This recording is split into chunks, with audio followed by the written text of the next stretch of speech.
Welcome to Climate Quickies, bite-sized nuggets of climate goodness from our TEDxLondon experts in under 5 minutes. In this week's Climate Curious, recorded live at TED Countdown, we're taking a trip inside the climate newsroom with a journalist to see how the proverbial climate sausage is made. Climate journalism is spreading beyond the climate desk to sports, culture, weather, food, well, pretty much everything. So, who's helping them prepare? That's where this week's guest, the content editor at the Oxford Climate Journalism Network, a programme which is led by the University of Oxford's Reuters Institute, Katherine Dunn, comes in. She works with more than 600 journalists in over 120 countries to help upskill and equip them on integrating quality climate coverage into newsrooms worldwide. On why newsrooms can prepare for recurring climate events in the same way they prepare for elections or the Olympics, here's Katherine Dunn. Stay curious.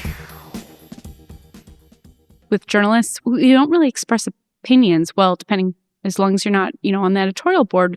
So going out and saying, these are the things you should do doesn't always come naturally. And it's something we try to be quite careful about, too, because we try to give the journalists we work with, we try to remind them to take what they want and leave what they don't. They don't need to be told how to be journalists. They know that already. And we're there to, help them get up to speed on the climate, but also kind of give them new ideas and have a conversation. So it's weird to be going out there and giving some definitive ideas, but 3 years in, I think we're ready.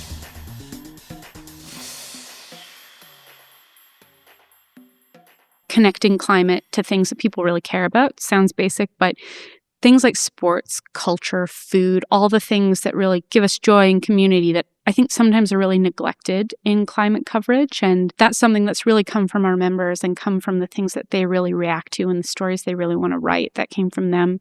The second one is this idea that climate coverage is contagious and that so much of it is about connecting the dots. A lot of newsrooms do this and it's great and they have a climate tag and that is great. But another thing you can do is just add a little bit of context, add a line, add a paragraph into lots of stories. You're not always trying to make the big climate splash. You're often just trying to help people make the connections in their minds, and that's what you're there to do. And then the third idea is really trying to talk about this idea of being proactive, because we can't really act like climate change is a surprise anymore, like extreme heat is a surprise anymore. And if I want to get a little spicy and critical, not of our journalists who are brilliant, but of what I often see, I see a lot of climate journalism that's still acting like this is a surprise. And especially about extreme heat, for example, but wildfires too, where I'm from, I'm Canadian. Journalists are serving huge, huge public safety purpose here, right? About helping people make choices and decisions that are going to keep them and their families safe. So we need to be proactive.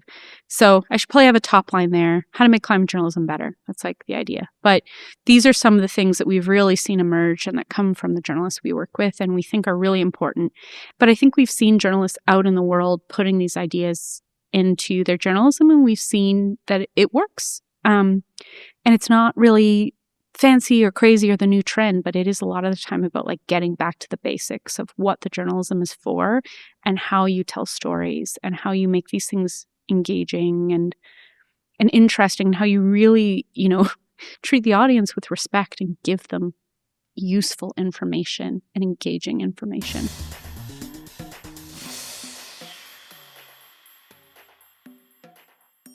I had to give some advice to some Oxford students last year, and I was like, me? But I am a child. How could I give advice to you? We really need people to go into it for the right reasons. And I think the right reasons are just being really, really curious about stuff. And I think if you're really curious and you bring that to your work, that is the fundamental of what this job is about. And for the journalists further down the line, a lot of what I talked about, that struggle to keep going, is a lot about keeping that curiosity alive. Something we see is that young people say they're really interested in climate change. They care a lot, but the legacy media has a huge crisis, not just with news avoidance and trust, but with getting young people to consume their media, consume their product. And so there is this real question of, where are younger people going to get that information from? I think, they want it. They're smart. They want good information, but who's going to give it to them? And maybe there's a place there for them to be served, by other people their age that are reacting and understanding their concerns.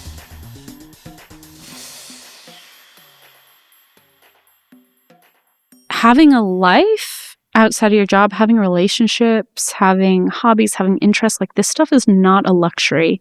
And sometimes we think of it as a luxury, and sometimes we think we don't have the time or it's not important. But like, this is a long-term marathon, not a sprint kind of thing. And so taking delight seriously is something. I keep a list on my phone of all my delights in the day. Snuggling with my dog in the morning. I have a corgi called Griff.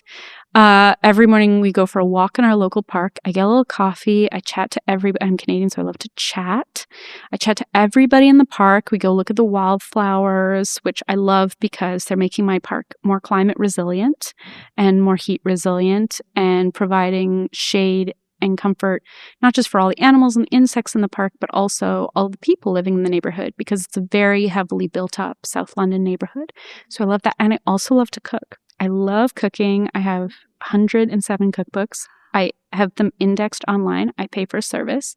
So I love when people ask me for like their food conundrums, or when people come over for dinner and they're vegan and, or something, because it's a great way to experiment, and everybody loves food. It's such a icebreaker. At the OCGN, we have sessions on food because, these are great climate stories and people love them. They get so into them. It's such an icebreaker.